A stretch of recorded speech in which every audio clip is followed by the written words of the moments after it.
이번 시간에는 일상생활에서 충돌과 안전장치에 대한 이야기를 한번 해보도록 하겠습니다. 자, 우리가 충돌을 하게 되면 피해를 입게 됩니다.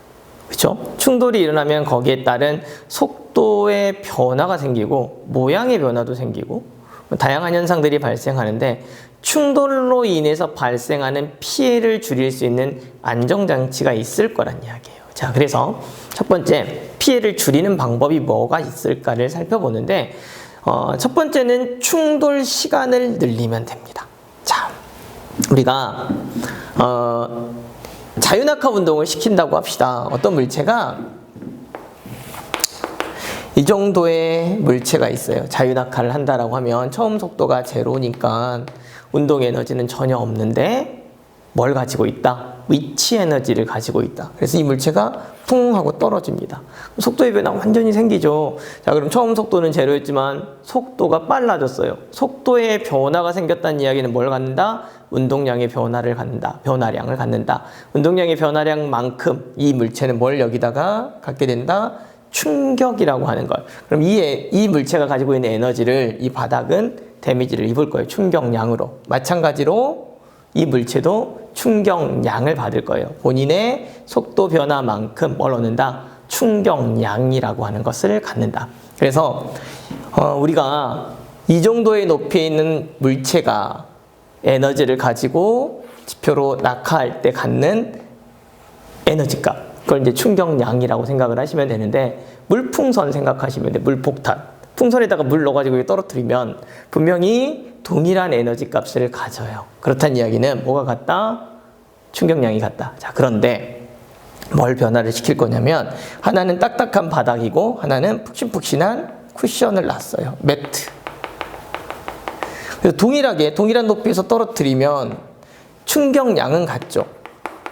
뭐는 같다? 충격량은 같은데, 이 매트에 떨어뜨리는 물풍선과 바닥에 떨어뜨리는 물풍선의 가장 큰 차이는 충격량은 같지만 뭐가 달라진다? 충격력 곱하기 접촉 시간인데 시간이 달라져요. 매트는 출렁하고 떨어지고 얘는 팍 하고 떨어지죠. 그래서 이 바닥면과 물풍선이 받는 접촉 시간의 변화가 생겨요. 동일한 높이였으니까 속도 변화, 에너지 값은 같아. 에너지 값이 같다는 이야기는 뭐가 같다? 충격량이 같다. 충격량은 같은데 접촉 시간을 늘림으로써 이때 받는 물풍선이 받는 충격력이 감소하고요. 여기는 상대적으로 충격력이 큰 거야. 그래서 이런 경우에는 바로 물풍선이 팍 터지지만 이런 경우는 터지지 않는 경우가 있어요. 그래서 접촉 시간을 늘림으로써 뭘 감소시킨다? 충격력을 감소시킨다. 보통 이제 이런 그래프가 나와요. 어떤 녀석은 이렇게, 어떤 녀석은 이렇게. 자, 여기가 FT, 그러니까 힘과 시간 그래프예요. 힘과 시간 그래프인데 이때 밑에 면적이 뭐냐면 충격량이 되겠죠. 이 밑에 면적이 S1과 S2의 면적이 같은데, S1과 S2의 면적이 같다는 이야기는 무슨 말이냐면 충격량이 같다는 이야기예요. 그런데 S1일 때는 접촉 시간이 이거밖에 안 되고 S2일 때는 접촉 시간이 이렇게 길어요. 접촉 시간이 기니까 S1일 때는 최대 충격량이 이렇게 크고요. 충격력이, 힘이 S2일 때는 힘이 이렇게 적죠. 힘을 적게 받는다는 이야기예요. 뭘 길게 해줌으로써? 접촉 시간을 길게 해줌으로써. 그래서 보통 충격량이 일정할 때, 충격량이 일정하다는 이야기는 운동량의 변화량이 똑같으면 되겠죠. 그때 접촉 시간을 증가시킴으로써 뭘 감소시킨다? 충격력을 감소시킬 수 있다라고 이야기를 해요. 에어백이 이런 원리예요. 자동차가 부딪히게 되면 속도 변화가 막 100으로 달리다가 쿵 하고 부딪히면 속도가 제로가 되죠. 운동량의 변화량이 생겼네, 충격량은 계산할 수 있어. 자, 그런데 그 안에 운전자가 쿵 하고 부딪힐 때 데미지, 충격력을 감소시킬 수 있는 방법은 속도를 줄일 수는 없잖아요. 속도는 100에서 0이 됐으니까. 그치? 운동량의 변화량이 같을 거야. 그죠? 충격량이 일정하다는 이야기죠. 자, 그럴 땐 에어백이 있는 경우와 에어백이 없는 경우, 에어백이 없는 자동차도 100에서 0, 에어백이 있는 자동차도 100에서 0. 그런데 운전자가 쿵 하고 부딪힐 때 받는 충격력을 에어백이 터지면 내가 핸들에 또는 앞에 유리창에 부딪히는 시간이 길어지는 거예요. 접촉 시간 증가. 그래서 충격력을 줄임으로써 피해를 줄일 수 있다. 그래서 우리가 그 119 아저씨들이 출동해가지고 이렇게 위에서 불났을 때 떨어뜨릴 때 밑에서 이제 그 내려오기가 힘들면 위에서 뛰어내리려고 할 때 밑에다가 에어매트 깔죠. 아주 두꺼운 에어매트를 까는 건 접촉 시간을 늘리기 위한 방법이에요. 접촉 시간을 늘림으로써 충격력을 줄이기 위한 방법이죠. 이게 보통 첫 번째 충돌 시간을 늘려서 피해를 줄이는 방법이다 라고 이야기를 하고요. 자, 두 번째가 관성을 이겨라예요. 관성을 이기면 됩니다. 자, 또 자동차 예를 들어봅시다. 조금 전에 에어백 같은 경우는 접촉 시간을 증가시켰는데 관성이라고 하는 거, 자, 시속 100으로 달리다가 갑자기 쿵 하고 부딪혀 속도가 0이 됐습니다. 그런데 나는 계속 100으로 달리고 있었기 때문에 운동관성에서 계속 앞으로 나가고 싶은 거야. 그렇죠? 차는 멈췄지만 나는 계속 운동관성을 유지하고 있기 때문에 앞으로 나가고 싶은 거죠. 근데 안전벨트가 못 나가게 딱 막아요. 그러면 내가 앞으로 튕겨나가지 않을 수 있는 거야. 그러니까 원래 내 관성은 운동하던 그 관성 때문에 앞으로 쑥 전진하고 싶었으나 실제로 관성을 이기도록 안전벨트가 꾹 잡고 있는 거죠. 꾹 잡고 있기 때문에 내가 앞으로 몸이 나가지 않아요.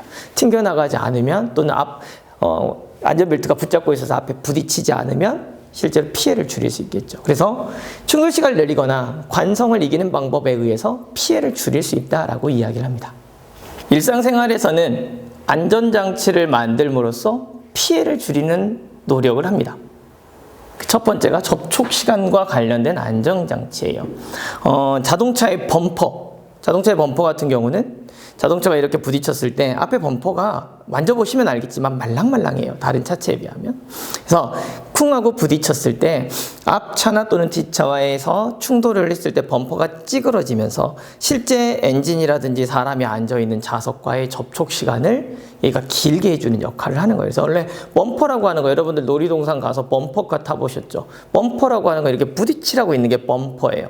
그 범퍼를 만들어 놓은 이유는 실제로 접촉 시간을 늘림으로써 실제로 충돌을 했을 경우에 피해를 적게 만들기 위한 방법입니다. 에어백도 접촉 시간을 증가시키는 거고요. 그러니까 관성을 이기는 방법 또는 관성을 유지함으로써 우리 안전장치, 피해를 줄이는 방법이 대표적인 게 안전벨트예요. 안전벨트는 실제로 내가 움직이려고 하는 운동 상태에 있는 상태에서 실제로 우리 몸이 그 관성을 유지하지 않고 관성을 이김으로써 피해를 줄일 수 있도록 만들어주는 장치다. 그럼 이제 충격량에 대한 이야기는 여러분들 자전거라든지 롤러스케이트, 킥보드 탈 때 헬멧, 보호장갑 막 이런 것들 하잖아요. 그러니까 이런 것들이 보통 전체적인 충격량을 직접 우리 몸이 신체가 만든 충격량을 줄이는 첫 번째 보호장구라고 생각을 하시면 돼요.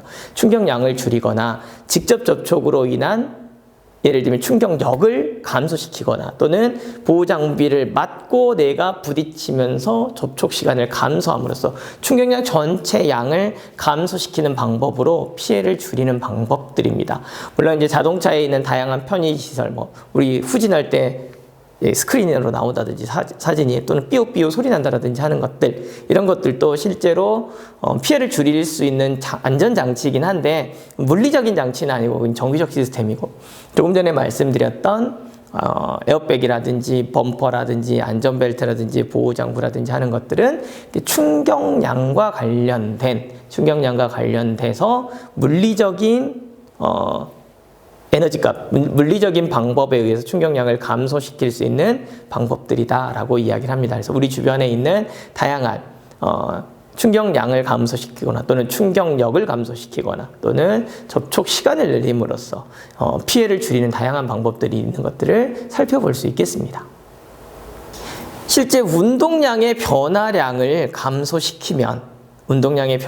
감소시키면 전체적인 충격량이 감소하기 때문에 피해를 줄일 수 있습니다. 자, 우리 주변의 속도 변화로 인한 가장 많이 이용하는 게 자동차죠. 그래서 우리가 자동차의 속도가 조금만 줄어들면 운동량의 변화량이 감소하게 되고 그로 인해 발생할 수 있는 충격 또는 충돌로 인한 충격량도 줄어들 수 있는 겁니다. 그래서 최근 들어서 실제로 우리 도심지의 규정 제한 속도를 60km/h에서 50km/h 시속 50으로 감소를 시켰죠.